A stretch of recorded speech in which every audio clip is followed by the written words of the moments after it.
So this week, once again, I want you to imagine that you're a leader in Jerusalem of the synagogue. And this is only a few weeks, months after the killing of Jesus. You thought that killing Jesus would end the Jesus movement, but in fact, it only propelled it forward. There are now over 5,000 followers of Jesus living in your city. And they're going from house to house, and they're fellowshipping, and they're spreading the gospel, and they're healing people, and your city is being changed by the Jesus movement when you thought that you had ended it.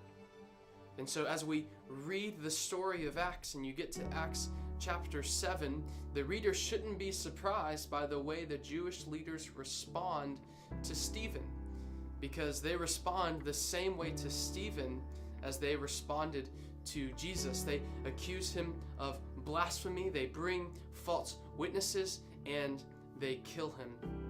And in fact, the parallels are even more so. Jesus, or Stephen, acts just like Jesus in this story. He praises God in the midst of persecution. He asks the Lord to forgive the people who are persecuting him and who are killing him. Luke is being very intentional here. He's making this connection between the killing of Jesus and the killing of Stephen. But here's the even further connection, that just like with the killing of Jesus, it only propelled the gospel forward.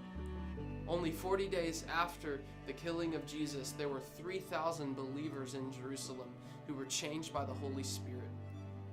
When Stephen is killed, it only propels the gospel forward.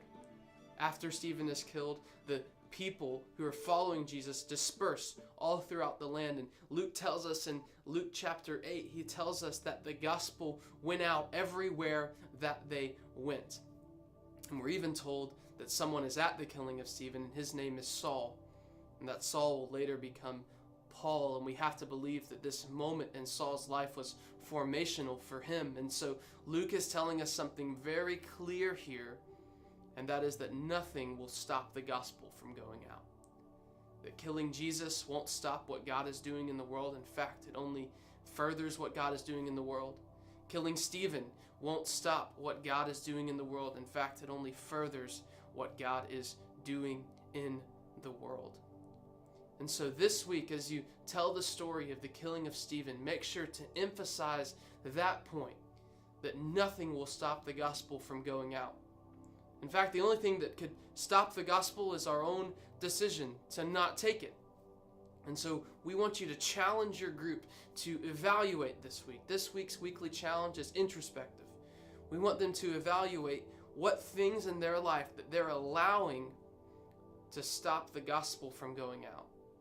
Because nothing can stop it if we surrender. We see that in the story of Acts, that the people who are surrendered to following Jesus, the gospel goes out no matter what. And so this week, challenge your group to evaluate what those things in their life that they're allowing to hinder the gospel from going out.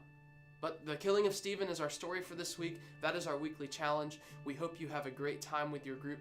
We will be praying for you, and we will see you soon.